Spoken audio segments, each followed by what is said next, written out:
Blog Talk Radio.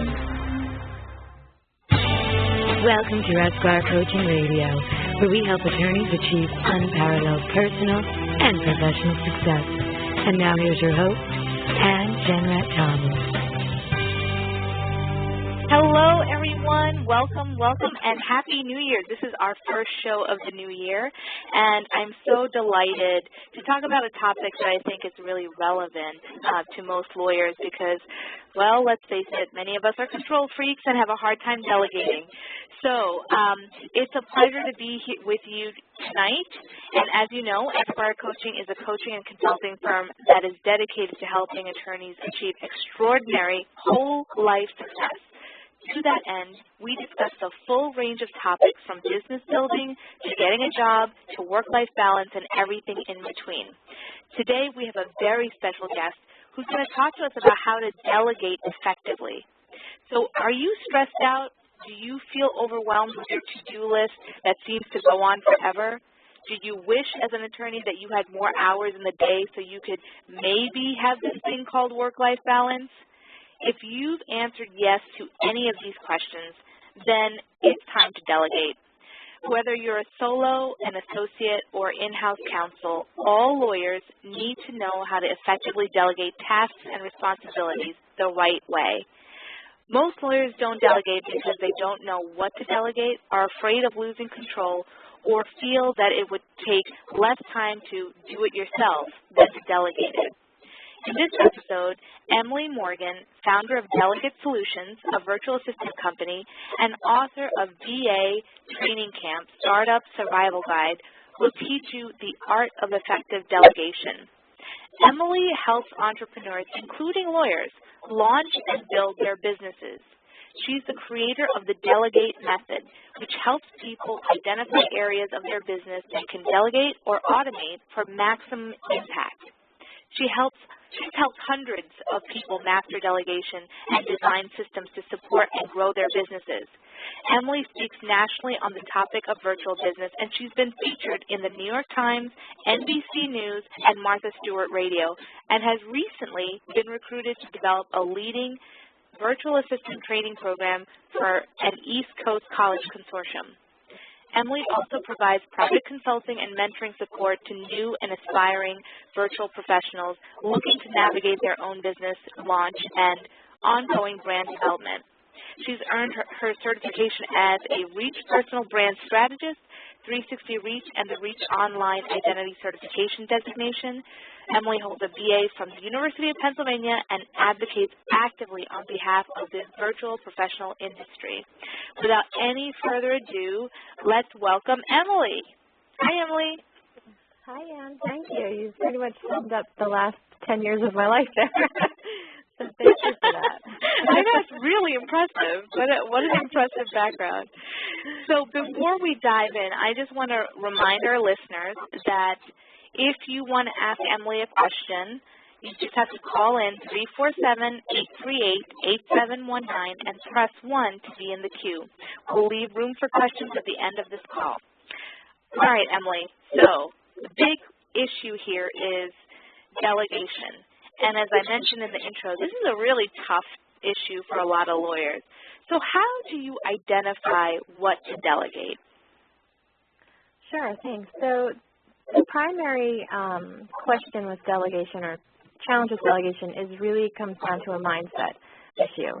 So bottom line, first priority is you have to have the right mindset for delegation. You have to believe that it's going to work. You have to know that you have systems in place to make that happen. And you have to be able to identify the different parts of your day that can be easily delegated. So that's step one, is to have the right mindset, and we can talk more about that later. But you asked about how to identify what to delegate. The best way to do that is really to take a comprehensive look at how you're spending your time and identify areas of your day that you can either,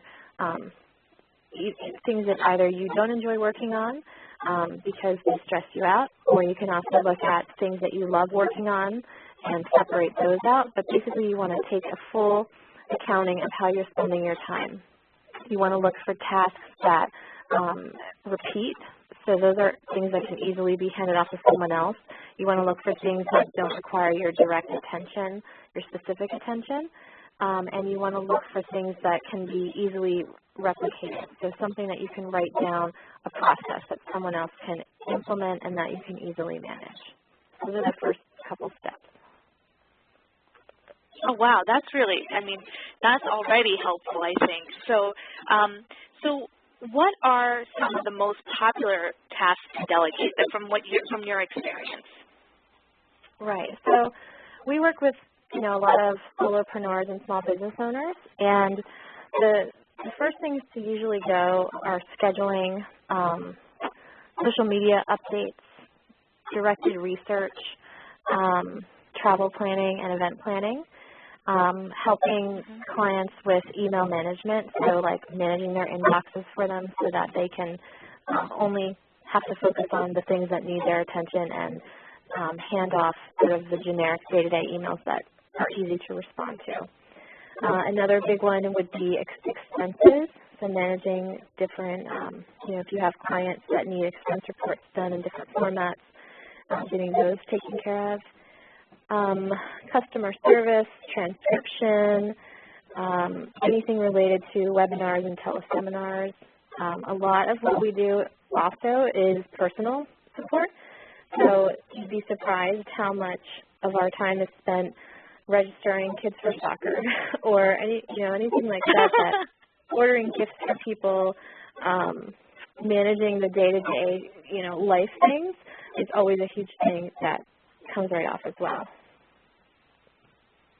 I think that's I love that you said that, and because one of the things that lawyers really struggle with is work-life balance, and I think part of the reason why is because people feel so segmented. They really compartmentalize the work stuff and segregate it apart from their personal. But when you have support that is not only willing to do both, I think it makes a big difference.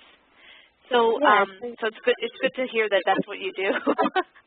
Well, I think, once I know that there's not really much distinction in my life between personal and work. I work from home, so that compounds it further, but really you universally need help to manage the day-to-day things that have to get done in your life. So whether that's work or, home life, it doesn't matter. It's still your time and needs your attention.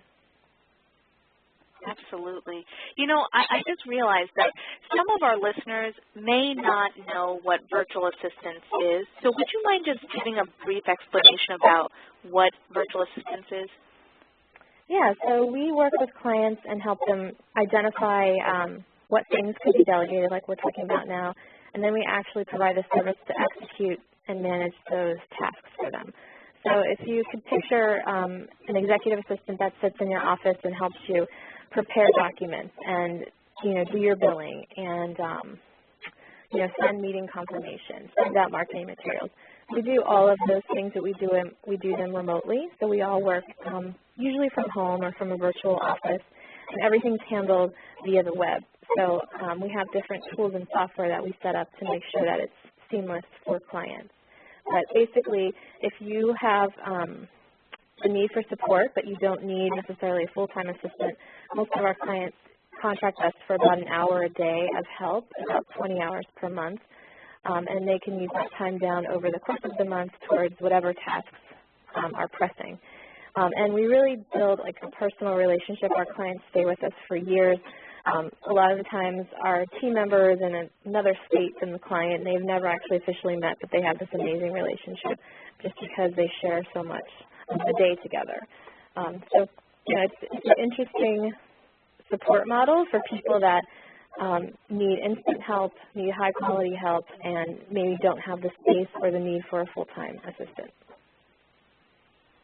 That's really great. And one thing I just want to let our listeners know is virtual assistants are not employees, so you don't have to pay benefits or payroll taxes or anything like that. Is that right, Emily? That's right. Yeah, we have a set fee for what we call a retainer, same as your industry. So most clients will contract for about usually run a 20-hour per month retainer. They pay one flat fee that covers everything, and we don't. It's a 1099 type situation, so we pay all of our own taxes and insurance and costs for software and things like that. Perfect. So now I want also to I want to put some context for this because, for our listeners, run the gamut. They are solopreneurs, they, have their own law firm or their small firm partners, or they may be in-house counsel or an associate or a partner at a larger firm where they have, an administrative assistant or somebody that is a full-time employee helping.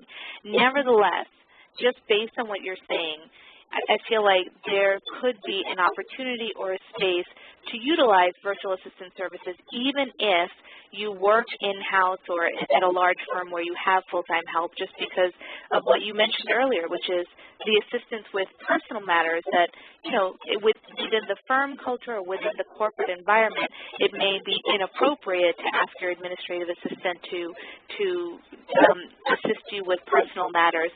But if you hire someone and outsource to a virtual assistant company, that's a way to broaden the level of support that any attorney can get. And I also, just based on what you said earlier, this is ideal for a sole proprietor or a small firm partner. Exactly, yeah. And I actually have a couple of thoughts on what you said. But I have people on my team that have worked in law offices and have, paralegal type backgrounds. So we already have that in place specifically for attorneys. But to sort of respond to your earlier point, some other benefits to what you were saying about a VA versus someone live in your office, you're getting like super high quality executive assistant at a really great deal because we work on such limited hours. We're able to provide like really high-end quality executive support that you might not be able to find in your budget otherwise. We also we can really eliminate a lot of the chatter that's going around in the office too because we work remotely, so you're not having to deal with anything other than the task and whatever part of the relationship you want to have beyond that. And then the third point that's is, great. Yeah, one of our clients mentioned that to us. She's like, you really should totally mention that, it eliminates the chatter from the office. So it's really just about getting the work done. Yeah. And then, hey, I'm sorry, I cut you off. What were you going to say? I'm sorry. The other thing I was going to say is attorney-type firms could utilize our services as like an extra set of hands or scalable. So if you needed to just come in and help with a certain project, that's another way we could help as well. Perfect. I love it. And I love being able to introduce lawyers to different concepts. And this is definitely something that's a little out of the box, from what is industry standard. So I'm excited to share this with them. Now, earlier you were talking about mindset. So why is this a tricky issue for entrepreneurs or for people that are in business for themselves? Yeah, so I think the trickiest part is that you get used to doing everything yourself. And you reach a point where there's not enough time in your day to do everything yourself, or you're going to stunt the growth of your business. So that's why accepting that and being okay with the fact that you have this to-do list that's never ending, but figuring out ways to delegate parts of it so that you can focus on the parts of your business that really need your direct attention is critical. Some of the other reasons why it's so hard is that a lot of service professionals maybe don't think of themselves as entrepreneurs or people that would be able to afford an assistant or value the service in and of itself. I know that for myself and for a lot of our clients that they would say that once they add support in, they're able to like double, triple the revenues that are coming into their business. I feel like every layer I add to my business of support, it just like the business just keeps growing. So it's kind of like you can't undervalue the back office tasks. They are a critical part of your business running successfully. I completely agree. Yeah, sorry, go ahead. No, that was it. Go ahead. Okay, another reason why it's so tricky sometimes is that a lot of people will think about just the cost at the expense of an assistant and not the opportunity cost of what's coming in because they've now freed up this time. So that's, those are sort of three really important things to think about as you're trying to figure out how to delegate. I love the phrase opportunity cost. I mean, and just to put it in context, so as a lawyer, our billable hour is what, 150, 200, 250 and upwards. Imagine being able to free up your time from administrative tasks or anything that you, like Emily said earlier, anything that you are not really thrilled about doing and really being able to focus on providing excellent legal representation for your clients, or really being able to focus on helping you build your own law practice or build your book of business so that you're ensuring that you're indispensable and in business for a long time. That's what we're talking about here. Exactly. So we would, Emily. Sorry, Dan, go ahead. Go ahead. I'm just going to add on to... Oh, I was just... Sorry. Go ahead. I think we're both so excited about this topic. We keep jumping in, but no, go ahead. Well, I was just going to illustrate, you were saying, attorneys will bill out at, say, $150 an hour. We're right around $50 an hour, just to give you some context there of, if you can free up your $150 an hour and spend $50, you're still making $100. That is so true. That's so true. And you have more bandwidth, right? Because you're not dealing with every little thing. You're able to have very focused attention. Right. Exactly. So, okay, now here's the big issue, which is there's some discomfort around delegation. So, for example, losing control, or maybe you feel like you can get it done faster. So do you have some strategies on how to deal with these discomforts and help people succeed? We do. So some really key thoughts there that have resonated with a lot of clients is to one, when you're delegating, you want to delegate the result. You don't want to spend your time telling the person exactly how to do the task. Hopefully the key here is that you've hired a great person to come in and help you. So they have different perspectives and ways to tackle a problem that maybe you've never even thought about, that are more creative, sometimes be more creative than anything you would have come up with. A lot of times you don't even have the mental energy to think about how to tell them to get the task done. So you really want to focus on the end result of the task and the project and what you want that to look like. Now, granted, there are some times when you need to follow protocols and have those in place, but a lot of the time it's really just task-driven that's related to a goal. And so to that point, I know having worked as an assistant for a number of years, it's really helpful to understand the goal of the task. So to understand the big picture of how what I'm working on is contributing to the goal for my client. So that's really important as well. Another strategy is to get comfortable with the task being done about 90% of how you would have done it. And that might be a hard pill to swallow, but a lot of the times it doesn't necessarily need to be done 100% the way you would have done it. It just needs to be done correctly. So that's sort of an interesting way of thinking about it that I've heard has been very helpful to a lot of clients. That is extremely helpful, especially as I think about, there's this, it's about relinquishing some control and recognizing, okay, there's that 10% wiggle room where somebody else could actually come up with a better idea or a better way to accomplish the goal. Yeah, I love that. Having a fresh set of eyes on, a smart, fresh set of eyes on your business is a good thing, because there's different perspectives and you're so entrenched in what you're doing. It's really nice and refreshing to have somebody else's, thoughts and excitement about what you're working on. Yeah, I mean, I'm sure you've experienced this too with your own projects and goals, that sometimes you're just too in it, that you can't see. You don't have a fresh perspective on it, and that fresh perspective can be just make a world of difference. Yeah, and a lot of times clients are weary to even start this process because the first thing out of their mouth is, I don't even have time to figure out what to delegate, right? Like it's just too overwhelming to even think about. So that's where we really come in and we coach, for lack of a better word, coach them through figuring out the different parts of their business that could be delegated, so we kind of take that thing off their plate as well. It's like you make it easy for them. I love that. Exactly. Before I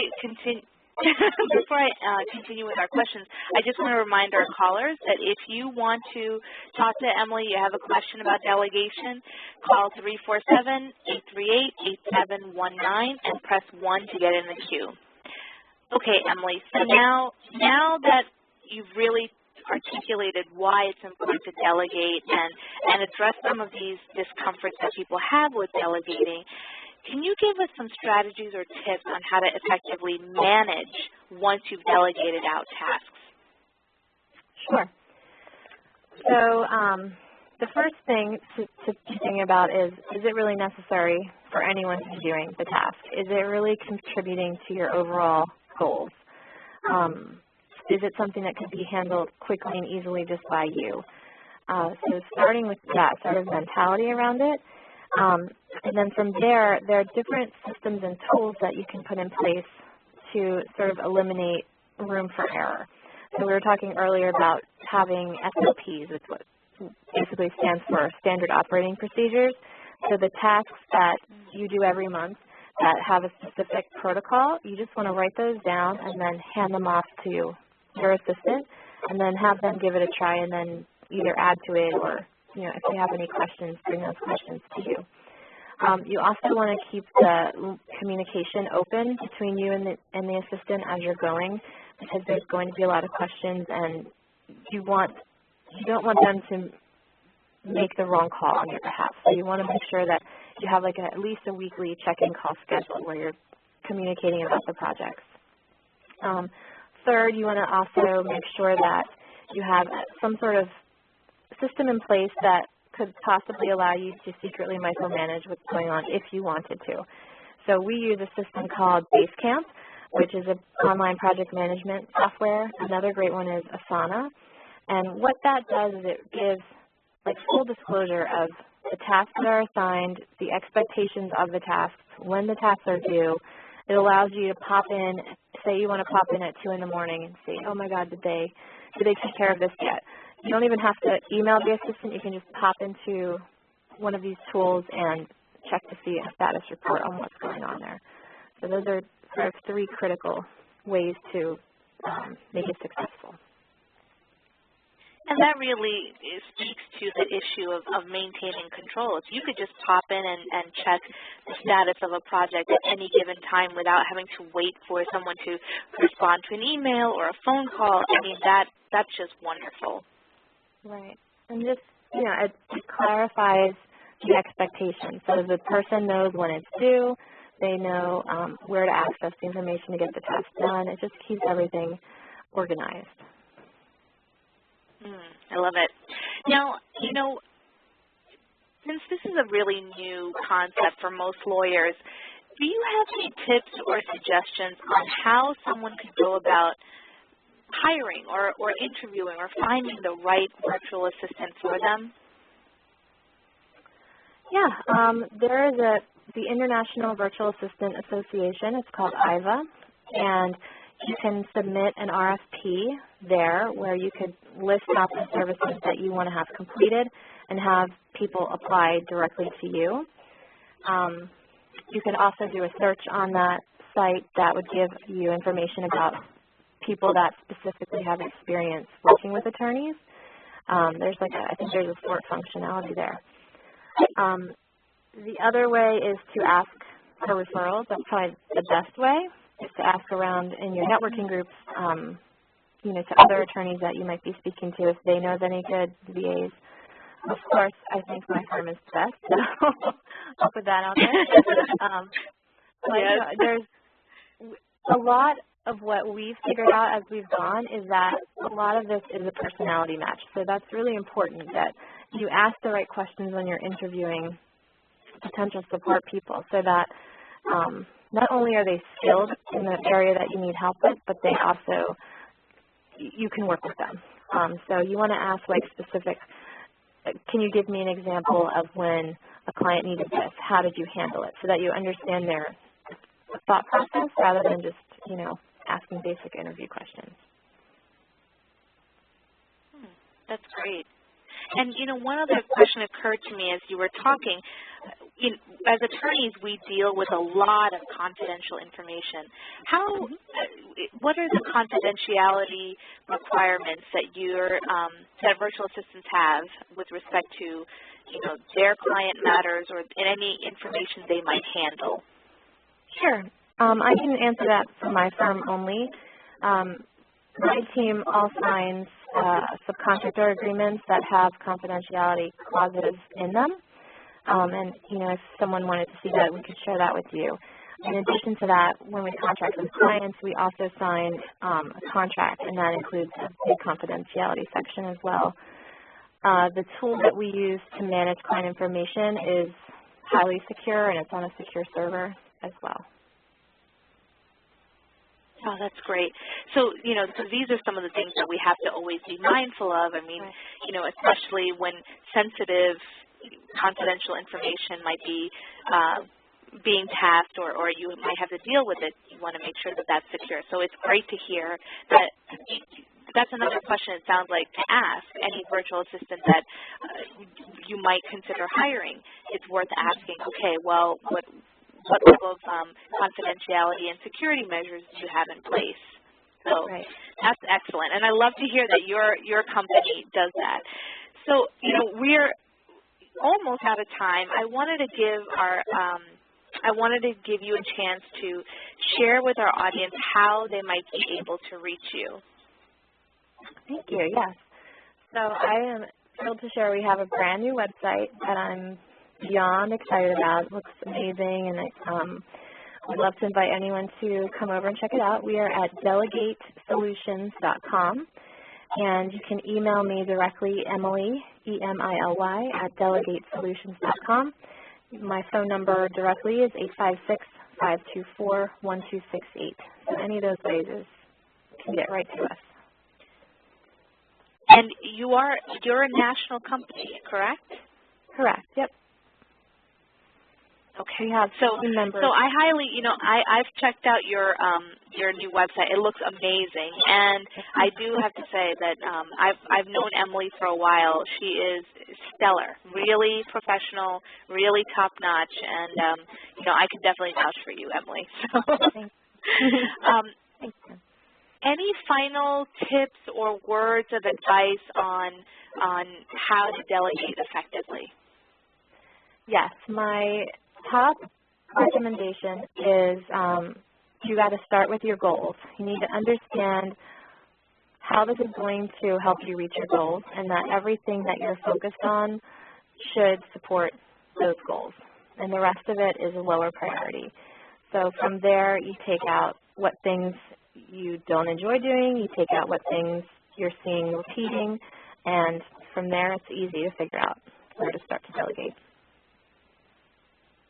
Absolutely beautiful. So now it sounds like it's strategic too. I love it. So everyone, Emily, I want to thank you for being here, and I want to thank all of our listeners for joining us. Next week, we are going to interview Jose Albino, who is one of the Esquire coaching coaches and consultants, and he's going to talk to us about staying on top of your goals. Emily, thank you, and I want to just encourage everybody, if you want to keep this discussion going, contact Emily and feel free to join us on our Facebook page or our LinkedIn groups. You can find everything on our website, www.esquirecoaching.com. See you next week. Thanks, Emily. Thank you, Anne. Appreciate it. Bye. Bye-bye.